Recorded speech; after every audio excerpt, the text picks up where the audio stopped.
Bienvenidos a una nueva edición del Sofá Inmobiliario del IE Alumni Real Estate Club. Hoy tenemos con nosotros a Consuelo Villanueva. Bienvenida, Consuelo.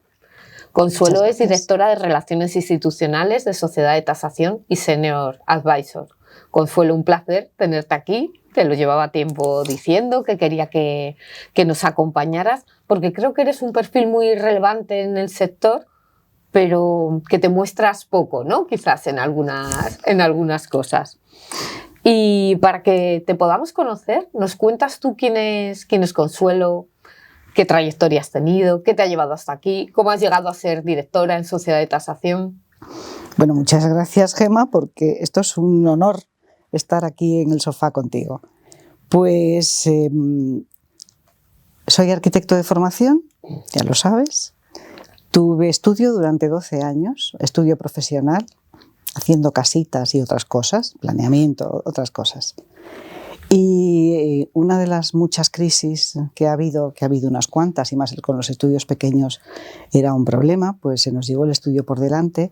Yo ya tasaba, hacía tasaciones como apoyo de las miles de cosas que hacías en el estudio, de informes, de todo, y las tasaciones curiosamente nos ayudaban mucho con los clientes. Y un día me llamaron de sociedad de tasación.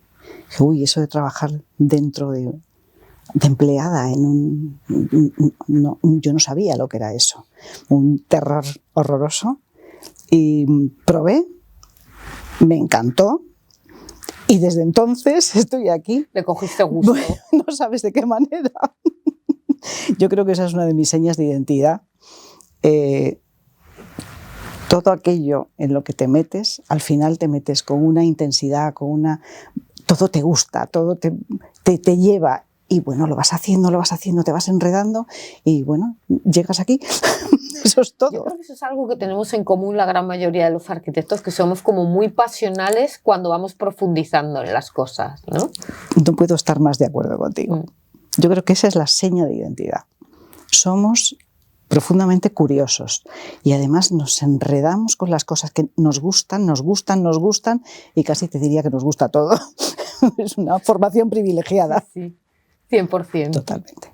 ¿Y contenta de seguir en ese camino? Sí, sí. Y con una gran carrera. Yo soy de las que dice que si trabajas en aquello que te gusta, no trabajas.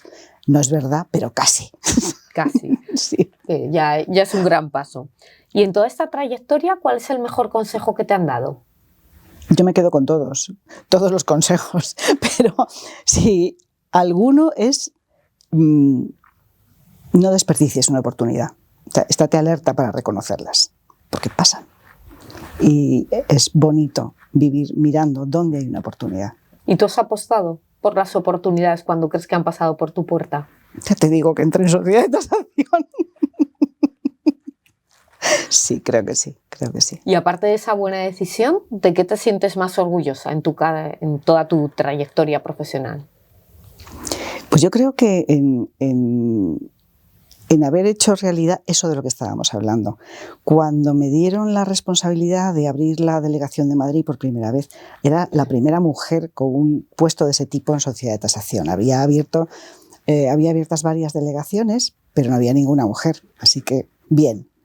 Pero claro, una responsabilidad muy importante. Y la acepté, vi la oportunidad, la acepté, coges la responsabilidad y te pones y te va gustando. Y hice un tipo de delegación que no había en sociedad de tasación.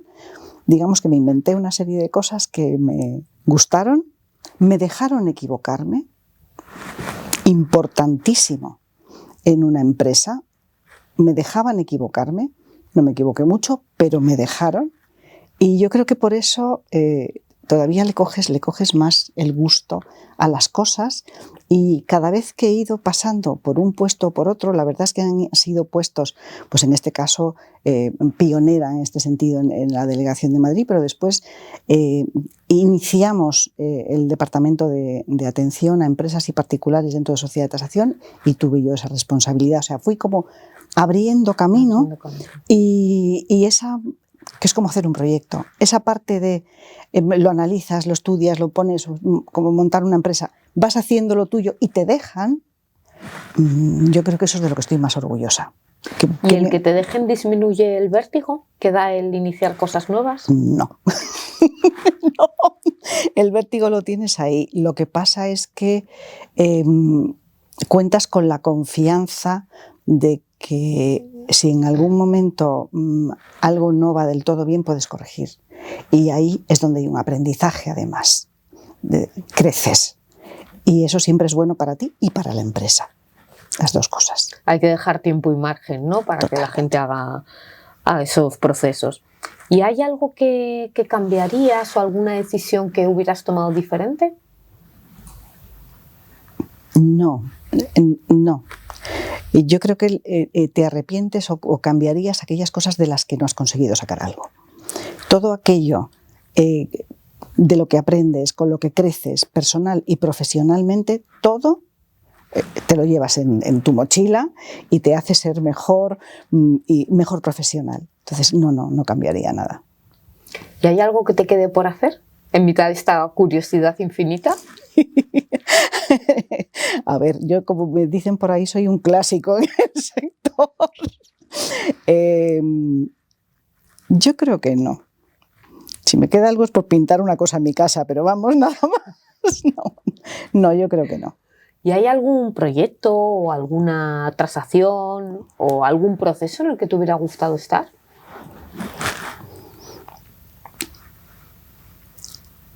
Yo no lo sé, a lo mejor algún tema internacional que no he hecho. He hecho alguna cosa pequeña, pero algún tema más internacional un poco más grande. ¿Y qué hubiera ocurrido si no te hubieras dedicado al sector inmobiliario? ¿Dónde te podríamos haber visto? Siendo encima arquitecta de formación, que arquitectura también es sector inmobiliario. Te iba a decir, como decíamos antes, los arquitectos tenemos la mala costumbre de que nos guste todo. En el momento que nos ponemos y profundizamos, total, nos gusta todo. Ahora sí es cierto que me veo más en cualquier tema relacionado bien con la arquitectura o bien con algo de arte. Podría haber abierto una librería, cosa que también es muy de arquitectos. Mucho. De hecho, conozco varios arquitectos dueños de librerías. Pues te digo, con los libros, con la pintura, con alguna cosa así, o con la arquitectura, por supuesto. Sí, todo lo que implique una cierta sensibilidad o gusto por el arte. Y dado que estamos en el IE, que es nuestra casa madre y quien nos acoge, que siempre decimos que hay una pregunta obligada, que hablamos mucho de tenacidad, obvio, de esfuerzo, de esa curiosidad, quizás un componente de suerte en las carreras de todas las personas que pasáis por el sofá, que sois los grandes protagonistas del sector. Pero ¿qué importancia tiene para ti la formación específica en el inmobiliario? Es básica. Y bueno, el IE tiene suficientes disciplinas, pero no hay una carrera universitaria que sea sector inmobiliario, no la hay. Entonces, al sector inmobiliario llegamos desde muchísimos sitios y siempre te falta algo. Entonces, el lujo es que ahora sí hay formación. Ahora sí, que antes no. Específica en ciertos temas. Y algunas de esas formaciones incluso aunan varias disciplinas, como es en el caso del inmobiliario o incluso en el mundo de la tasación, la parte técnica, la parte financiera, la parte legal, fiscal. Desde todos esos puntos todo el mundo se puede aproximar. Cada uno de los profesionales que se aproxima desde un lado le faltan los otros. Cada vez que te formas, ves que te va faltando algo más y siempre hay alguna cosa que puedes ampliar. ¿Que te crees que sabes de algo? Vamos a hacer un curso. Lo que hace esto es estructurar lo que ya sabes. Esto ya lo sé, esto no lo sabía y esto otro me da como la clave, como un rompecabezas, me da la clave para colocar aquello que ya sabía y además añadir esto otro. La formación es lo que te lleva a crecer profesionalmente, a ir alimentando esa curiosidad y hasta que llegas al solo sé que no sé nada, porque siempre hay un punto más. Siempre hay un momento de volver a preguntarte. Vital. Y en el club hay un tema que para nosotros está siendo como hilo conductor de muchos de los eventos que hacemos, de muchas de nuestras inquietudes y discusiones internas, que es el tema del talento, que es una pregunta es un concepto tan interesante como amplio o ambiguo según lo quiera interpretar cada uno. ¿Qué diferencia para ti a los profesionales realmente valiosos dentro del sector inmobiliario relacionados con este talento? ¿Qué es lo que tienen que tener para que que digas, esta persona sí es clave o va a serlo? Te voy a contestar con rotundidad, aunque seguro que no es así, que hay muchos matices. Para mí es la actitud. La actitud 100%. Es la que marca a un profesional. La actitud, que es la que te provoca esa curiosidad para seguir, para interesarte, para implicarte, para querer crecer. La actitud, el estar ahí y 100% o 150%, la actitud. ¿Y qué mito inmobiliario te gustaría desmontar? Es una pregunta que en uno de los primeros sofás nos dejó Miquel Chavarren. Miquel está en nuestro comité asesor del club y como siempre es una persona brillante, rápida, incisiva, y nos pareció brillante y nos lo hemos quedado porque el sector es muy de grandes verdades asumidas. ¿Cuál desmontarías tú? Que se han ido cayendo algunas de eso. Sí, muchas. La vivienda nunca baja, de esas cosas que ya hemos visto cómo se caen. Gran mito. Que un inmueble vale X y ya está. Que un inmueble vale solo un valor. Eso no es verdad. Tengo que decir. Te lo explico. Sí, explica. Siempre se dice, Consuelo, ¿cuánto vale eso? Digo, esa no es una pregunta para un tasador, para un valorador. Me tienes que decir qué es eso. O sea, a ti no te pueden la típica cena de amigos o de cuñados preguntarte cuánto vale ese edificio, cuánto vale mi casa, ¿no? Hace poco me preguntó, ¿cuánto vale esta vivienda? Y yo qué sé, tendría que verla. Si no sé qué es eso puede ser un cuerpo cierto, una finca registral, la parte legal de... ¿Qué es eso? Cuando sepa qué es eso y lo conozca, después te preguntaré que para qué lo quieres saber ese valor. ¿Para pagar Hacienda? ¿O para... ¿Te va a expropiar el ayuntamiento? ¿Para qué quieres ese valor? Para venderla en mercado, para venderla, para separarte. Por ejemplo, para buscar financiación en una entidad financiera. O sea, ¿para qué lo vas a usar? Cuando yo sepa esas dos cosas, entonces empezamos a hablar. Pero hasta ahí, o sea, no, eso no vale. Vale, depende. Y el depende es muy grande. ¿Y crees que hay alguna idea o hábito en nuestro sector que se repita siempre simplemente por el hecho de que siempre se ha hecho así, ¿no? Y quedan como grandes verdades asumidas o grandes tics? No sabría decirte. Así un tic habitual, pues no te sé decir ninguno. Bueno, yo creo que sí que tenemos ciertos como patrones o sanskaras, ¿no? No, tenemos. Tirar. Ahora no se me viene ninguno a la cabeza, pero somos sector muy tradicional. Muy renovado en los últimos tiempos, pero porque en los últimos 10, 12 años ha sido brutal el cambio, pero hay otras cosas aún... No hay quien lo reconozca, pero efectivamente hay muchas cosas que se llevan. No son una rémora, es una forma de hacer que ha funcionado durante mucho tiempo y bueno, pues que va cambiando por imposición. O sea, es que esto es así, no hay otra. ¿Y hay algún cambio silencioso que esté ocurriendo en el sector inmobiliario y que quizás no estamos mirando lo suficiente, no le estamos dando suficiente atención? Hombre, silencioso, muy silencioso no, o sea, pero todo el tema de la digitalización, de la tecnología, de la construcción industrializada, todos estos grandes cambios que están pasando, que son ya una realidad, y además algunos desde hace tiempo, es un cambio tremendo. Se va adaptando el sector como puede, poco a poco. El cambio silencioso es cómo las personas de dentro del sector van descubriendo su sitio. O sea, se van recolocando dentro de todos estos cambios, porque todavía no están claros qué perfiles o cómo, dónde encajo yo mejor ahora con todo esto. No es que no encajes, es que tienes que recolocar muchas cosas. Yo creo que el cambio más importante son los cambios en los procesos, que se han hecho las cosas de una manera y ahora pues empiezan a hacer de otra.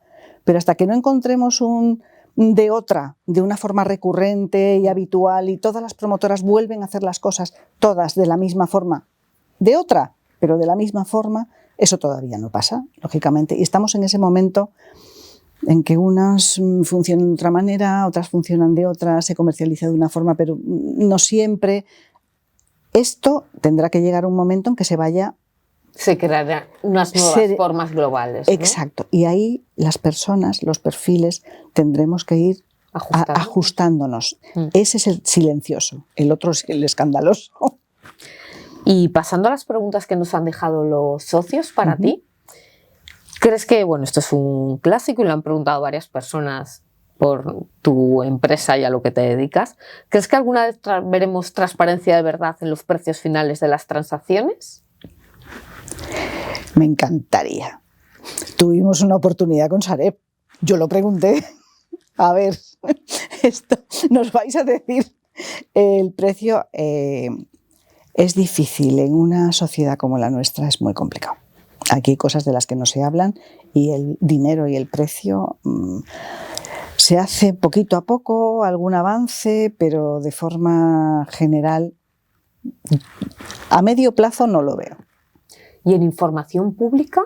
Me refiero, los registradores, los notarios son públicos y tampoco hay un 100% de transparencia, ¿no? No, todo el tema de los datos, de la confidencialidad de datos, del anonimato, todo eso, fíjate tú, en este momento en que estamos, nos tienen absolutamente fichados por todas partes y en cambio todas estas cosas que también son evidentes, pero todo eso los notarios no lo van a hacer. Va a dar datos de forma anonimizada, agregada, todo eso sí, estadística, lo que quieras, pero dato así, el segundo derecha se ha vendido en tanto el mes pasado y mide, que esa es otra película, y mide tanto, no. ¿Y eso es un tema de cultura heredada en nuestro país? En ¿no? una buena parte, de no hablar de ciertas cosas, no se habla, ¿no? Si quieres tener como la fiesta en paz, en una determinada cena, en una determinada reunión. Yo creo que es cultural en muy buena parte y también lo cultural lleva a legislar de una determinada manera, obvio, entre otras cosas, pero por supuesto porque las hay, pero cultural también. Antes has hablado de la IA, lógicamente, de la digitalización, y también nos han dejado preguntas en este sentido, porque quizás la consultoría va a ser uno de los sectores que va a cambiar más. No te diría más afectado, pero sí que cambio, ¿no? Y en especial, ¿cómo crees que va a cambiar la forma de trabajo en empresas tasadoras o de valoración con todo el tema de la inteligencia artificial? Ya está cambiando, bueno, ya lo usamos, lógicamente, pero ya está cambiando. Algo cambiará, lo que pasa es que hay una parte que le va a costar más trabajo cambiar. Dos cosas. La tasación hipotecaria lleva implícita una visita al inmueble. Lo que decíamos, tengo que conocer qué es lo que tengo entre manos y conocerlo físicamente, legalmente, o sea, muchas cosas. Y después ya hablamos del mercado y después ya le ponemos un valor. Pero esa visita, ese conocimiento del inmueble, eso tiene que ser de momento, y de momento yo lo veo todavía un poquito lejos, no digo que no, pero lo veo un poco lejos, de momento tiene que ser un profesional. Eso por una parte. Y por otra parte, el criterio. O sea, al final puedes tener datos, puedes lo que quieras, pero siempre dos personas valoramos distinto. Porque sí, porque las apreciaciones son las que son, igual que medimos distinto también una vivienda, cosa más técnica que esa no hay, pues también medimos distinto. El criterio, eso yo creo que todavía las máquinas todavía no, tienen que perfeccionarse mucho.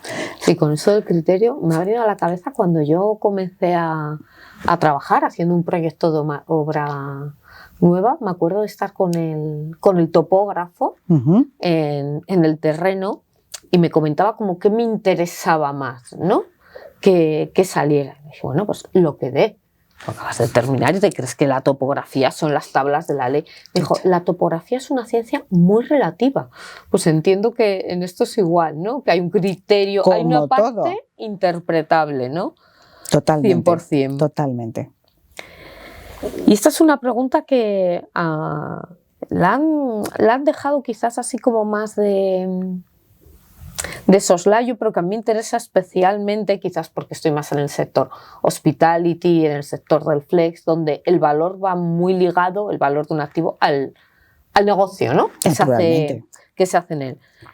Y ¿crees que estamos entrando en una etapa donde la capacidad de adaptación de un activo, o sea, esta capacidad de puedo darte traje a medida según la necesidad operativa, esa capacidad de adaptación puede valer más que el uso original? Magnífica pregunta. Me encanta. Esto lo estamos viendo ahora, porque estamos viendo esto. El valor del negocio. El valor del negocio. ¿Qué negocio? Se puede adaptar. A ver, estamos viendo Ley 324, edificios terciario, oficinas, uso alternativo residencial. ¿Qué negocio? También es un negocio, ¿vale? 15 años y tal. Si ese edificio de oficinas lo vemos hace 4 años, su uso es terciario, oficinas y hemos terminado. ¿Cómo valorarías ahí? ¿Qué estarías viendo? Lo estarías mirando de una forma y ahora lo estás mirando de otra. Claro, yo creo que lo ves con las gafas de todas las posibilidades que pueden ocurrir en él. Hay un principio en la valoración que es el del mayor y mejor uso. ¿Vale? Lo ves o intentas verlo con todas las gafas posibles. Que me permite hoy, hace 4 años, las gafas se reducían a lo que se reducían. Hoy lo vemos de otra manera. O sea, es un criterio cambiante. Sí es cierto que la propia morfología del edificio, y sabes perfectamente de lo que te estoy hablando, puede facilitar más algún cambio de uso, de actividad o lo que sea. Es posible, vale.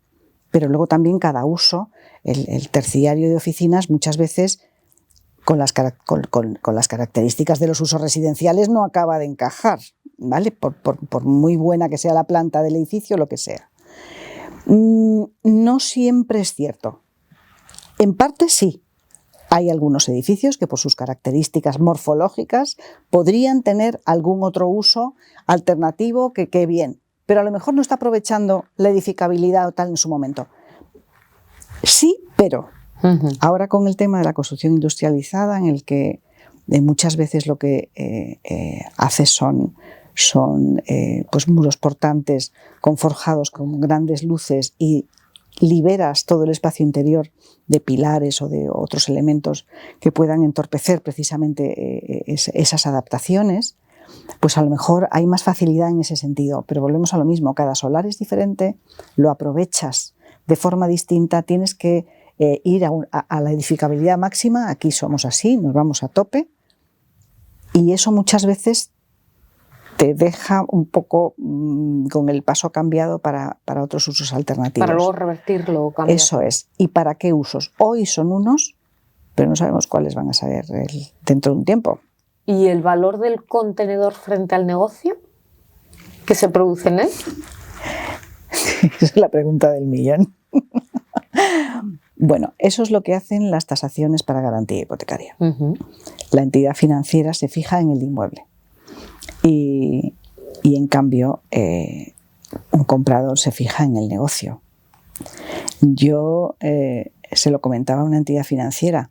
Los chicos de comercial van a hablar con un director de un hotel y cuando el director del hotel se refiere al hotel, se está refiriendo a su negocio. El hotel para él 100%. Es su negocio. Que el ADR, la ocupación, se está refiriendo, y el CAPEX que va a invertir y lo bien que se le va a dar todo. Cuando llegan estos chicos de comercial, llegan a la entidad financiera y pasan a los de riesgos le dicen ya, fenomenal, pero a mí dime cuál es mi garantía. Mi garantía es aquello que soporta tu negocio. Tu negocio, y si te va mal, ¿cuál es la garantía? Entonces, muchas veces, y las tasaciones para garantía precisamente hacen eso, miran las ratios medias del sector. O sea, un hotelero cualquiera, ¿qué tipo de negocio haría aquí? En este contenedor, en este edificio. No tanto en su cuenta de explotación en concreto. Un hotelero cualquiera, que es lo que sería, y qué valor añadido le estás aportando tú. ¿Vale? Pero como un valor añadido. Y ahí es donde miramos para garantía. Para una valoración de mercado, evidentemente no, porque hay un operador que está aportando valor. Eso es así, tiene unas cuentas, unos resultados, y eso es, o sea, es una mirada completamente, totalmente diferente, totalmente distinta. Y hablando de diferencias entre valoraciones o tasaciones, tú eres Risk. ¿Nos podrías comentar la diferencia entre una valoración normal o una tasación normal y una que sea por Risk? ¿Y qué os están pidiendo más ahora a nivel nacional, ¿no? Y si realmente la tasación Risk o la valoración Risk tiene tanta demanda, tanto uso, tanta necesidad.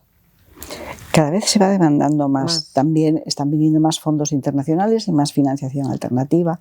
O sea, sí se está demandando más, incluso las entidades financieras, ¿vale? También forma parte de lo que solicitan. La valoración eco, la valoración hipotecaria, es muy constreñida solo a una tasación, o sea, una valoración de garantía. Y es la orden eco súper técnica, no te puedes salir de ahí, te dice lo que tienes que hacer en cada momento, el tipo de inmueble, o sea, es muy estrecha, precisamente porque es de garantía y además hay que aplicar criterios de prudencia encima. O sea, es lo que es. Date cuenta que después los títulos hipotecarios salen al mercado hipotecario, o sea, se titulizan y se venden a inversores en Singapur, ¿vale? Entonces hay una responsabilidad detrás. Mientras que la valoración RICS, que tiene un espectro mucho más amplio, no hay una norma técnica, es un estándar, y es un estándar muy reconocido internacionalmente, por supuesto. Más que a nivel nacional aún. Claro, depende de para qué. Os digo, la tasación hipotecaria, lo habitual es que sea para financiación bancaria, además.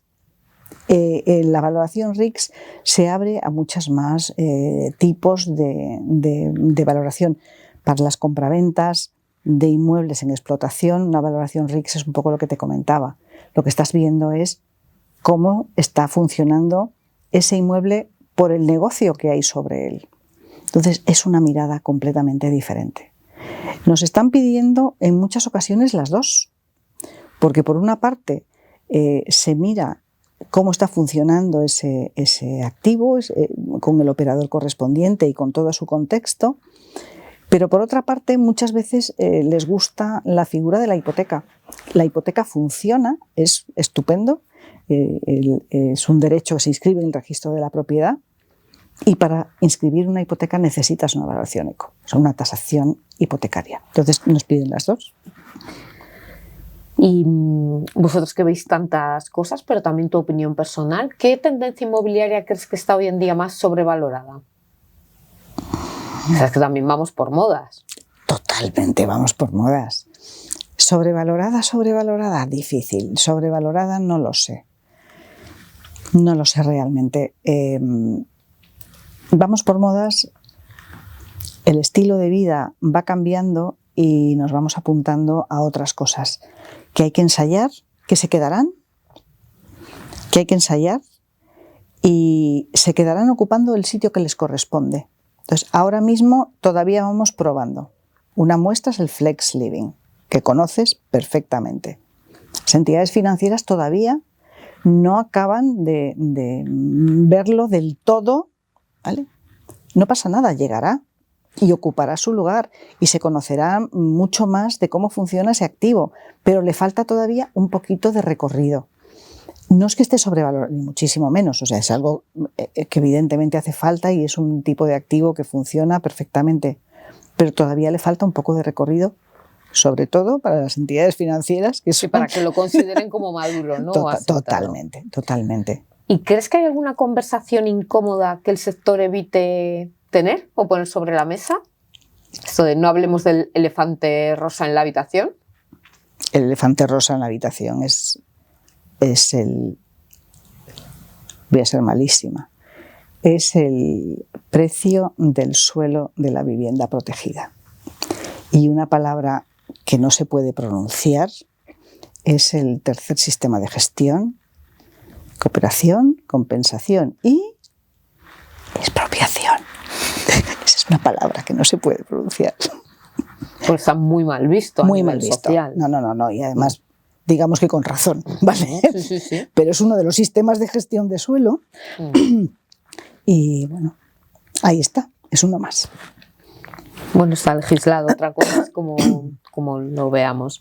¿Y crees que hay activos que hoy parezcan sólidos, pero que pueden quedar obsoletos más rápido de lo que pensamos o de lo que nos creemos? Volvemos a las modas. Volvemos a las modas, ¿no? y a los estilos de vida. O sea, si te imaginas la gasolina a 30 euros el litro, los centros comerciales tendrían un problema. Por ejemplo, si tuviéramos problemas con el suministro eléctrico, los áticos no te quiero ni contar.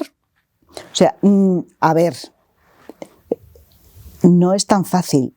Sobre todo es un tipo de estilo de vida. Hay cosas que se van quedando obsoletas y habrá que irlas ajustando, pero nada más. Y esta es una pregunta que es más mía, ¿no? Al ser tu arquitecto también. ¿Qué te preocupa más de nuestras ciudades? ¿Que se encarezcan demasiado? Pauta que tú estás viendo continuamente. ¿O que por otro lado pierdan más identidad y se estén transformando en algunos casos? Las ciudades que más se están encareciendo son más ligadas al turismo, muchísimas de ellas. Y también quizás por ese mismo efecto algunas se están transformando en lugares comunes. ¿Qué crees que es más preocupante? ¿Perder esa identidad o el sobreprecio? Hasta cierto punto va ligado. O sea, el encarecerse las ciudades y sobre todo los centros de las ciudades va muy vinculado a la gentrificación. Bueno, es gentrificación. Y la gentrificación lo que hace es precisamente que ciertos sistemas, normalmente con un poder adquisitivo alto, vayan ocupando los centros de las ciudades, en muchos casos para no usarlo, y se van quedando sin alma, sin nada. Van expulsando a sus habitantes originales que no pueden contener la escalada de precios, porque no solamente el precio de la vivienda también lleva al precio del café con leche para los habitantes, etcétera, etcétera, etcétera. O sea, ese nivel de precios que va subiendo expulsa a los habitantes habituales. Muchas veces todas estas personas que se han acercado precisamente a esos centros de las ciudades buscando su alma, su espíritu de pertenencia, que es lo que hace. La ciudad es mi dolor, es muy sensible, muy frágil. La ciudad no son las calles, son las relaciones entre las personas que conviven y ahí tiene un valor. Eso es lo que genera el tejido. Totalmente. Y la pertenencia. O sea, el yo soy de aquí y sé cómo funciona. Y como sé cómo funciona y soy de aquí, vivo y me desarrollo. Siempre digo, es como vivir en casa de tus padres con 4 hermanos o lo que sea. Tú ya sabes cómo se vive ahí. Tienes tu sitio, sabes cuándo está libre el sofá para ver la tele, cuándo te vas a tu cuarto, sabes cómo funciona. Entonces ahí eres, entre comillas, libre en el sentido de que puedes desarrollar tu vida ahí. Si tú vivieras en un sitio donde todos los días cambiaran las personas a las que no te da tiempo a conocer, y uno entra en una habitación, luego no hay un sistema, una estructura, no se puede producir una armonía, tú vives continuamente en vilo sin saber cómo moverte o cómo desarrollarte. A la ciudad le pasa un poco eso. Y ahí, como digo, el espacio público es fundamental porque es el que soporta tu estilo de vida, el estilo de vida de las personas que lo habitan. Y el espacio público hay que cuidarlo muchísimo. Es como si un salón mide 2 por 10. Pues mira, pues no. Ahí no se pueden dar relaciones personales como se dan en un salón, en un sofá. Que tenga otra tipología. No puede ser. Entonces, con cuidado. ¿Y qué país miras con más interés cuando piensas en el futuro del sector inmobiliario? Ya no hablo solamente de tasación. Pues a mí me gusta España. No te lo digo en serio. Yo creo que es que no nos queremos nada. Pero España es un país que tiene muchísimos mercados. Estoy hablando solo del sector inmobiliario. Tiene una diversidad de mercados muy importante. El mercado residencial de primera residencia, toda la parte vacacional, por supuesto, pero toda la parte senior de personas que compran su vivienda para pasar su jubilación en España. Muchísimos mercados, muchísimas miradas, esas ciudades intermedias que están haciéndolo tan bien, que están creciendo, que están aportando una calidad de vida estupenda. A mí me gusta España. Yo creo que todavía tenemos que dar más pasos, sobre todo en esas ciudades intermedias, dar más pasitos. Y teniendo en cuenta este gusto por lo nuestro, te hago la pregunta al revés. ¿Hay modelos internacionales que quizás admiramos demasiado? Obviando, ¿no?, sus problemas, simplemente porque viene de fuera, nos seducen sus luces, sin ver las sombras. Nos seduce mucho Londres. Aquí pues hago esto porque desde la administración presentas un proyecto y se mira nada, se acepta y se hace. Es un tema muy opuesto a nuestro sistema totalmente encorsetado y estricto.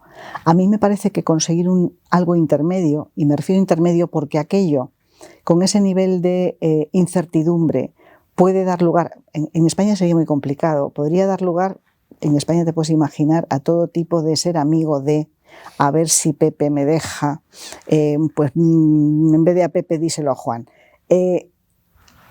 Es muy difícil llegar ahí. Ellos lo tienen así, no sé cómo lo hacen. Yo creo que aquí es complicado. Lo de que todo sea negociable, no me siento y negocio lo que voy a hacer. Entonces, aquí. No tiene que ser lo de ahora, encorsetado, pero a ver cómo podemos llegar a conseguir un poco de eso otro y hacerlo bien. El hacerlo bien. Y en todos estos años de trayectoria, tú has tenido una posición muy, muy privilegiada en cuanto a ver precios, proyectos, referencias. ¿Qué has aprendido, no tanto del mercado, sino de las personas que hay detrás de estos proyectos? ¿Qué te llevas? Que los proyectos son las personas. Cuando tienes un proyecto delante, lo que tienes son personas y tienes que negociar con profesionales, con grandes profesionales en muchas ocasiones, pero también con grandes egos. O sea, las personas, los proyectos son las personas y hay proyectos que pueden llegar a irse a pique precisamente por las personas.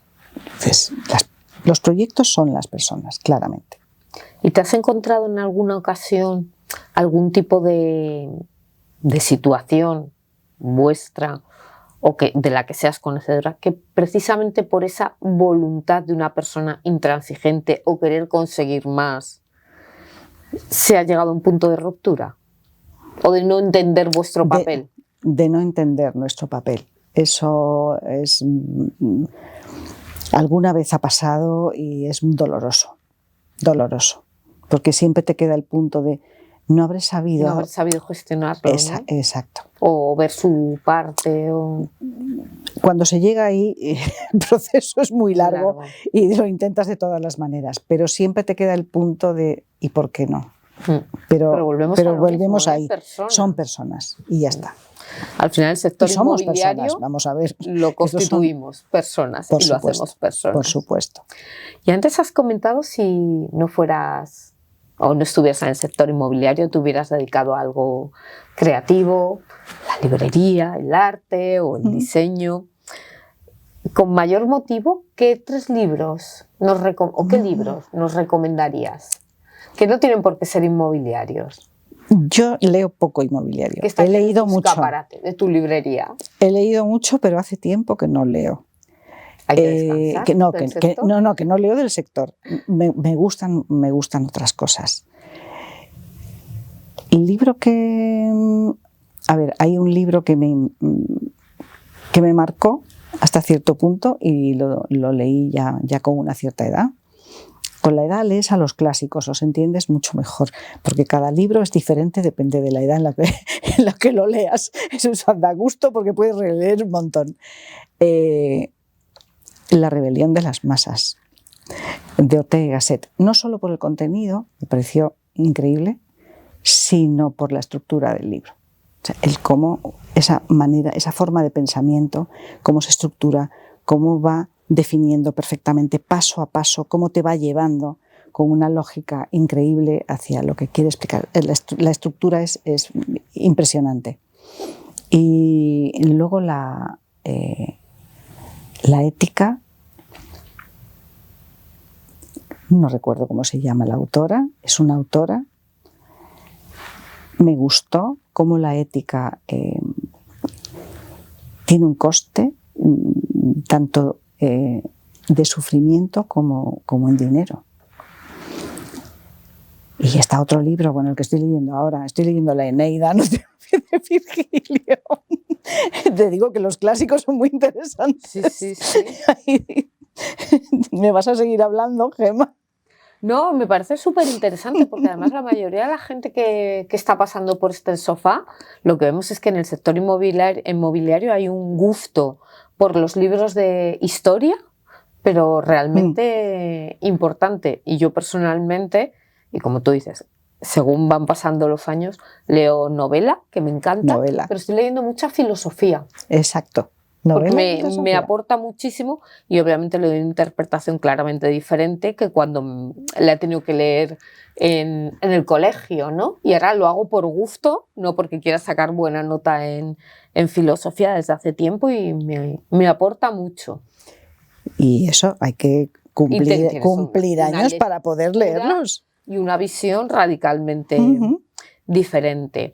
¿Y hay algún otro tema de referencia intelectual, artística, que tú consideras que te aporta mucho y a la que suelas recurrir? Yo voy al Museo del Prado, me encanta. Voy de paseo al museo, soy amiga del Museo del Prado, y entonces puedo entrar cuando quiera, voy, paseo, veo a Goya y me voy. Y otro día paseo por otro sitio, veo otra vez a Goya y me voy. Y así todos los días, pero tengo que saludar a Goya y me voy. ¡Qué maravilla! ¿Y 3 podcasts o 3 referentes de opinión que nos recomiendes? Yo no soy muy de podcast, yo picoteo mucho, no puedo decirte porque tengo poco tiempo y me gusta estar conmigo. O sea, me busco mis momentos y mis ratitos a poder ser, precisamente para poder formarte un criterio con todo lo que vas recibiendo. Llevamos una vida muy, muy rápida y no te da tiempo, o sea, no puede ser. Entonces, esa reflexión requiere tiempo y lo busco activamente. ¿Y lo proteges? Ese tiempo conmigo, sí. ¿Y algún medio o algún columnista de opinión o algo del sector que para ti sea referencia para informarte? Yo leo a veces a Miquel. Miquel me divierte mucho. Yo no quiero sufrir, yo quiero divertirme. Con Miquel, desde luego, el interés que coges algo que ha escrito en LinkedIn y eres incapaz de dejarlo. Eso garantizado, garantizado. Y luego todos los comentarios que le van dejando después, que claro, son una fantasía. ¿Y me regalarías una persona del sector a la que crees que tengamos que invitar a este sofá?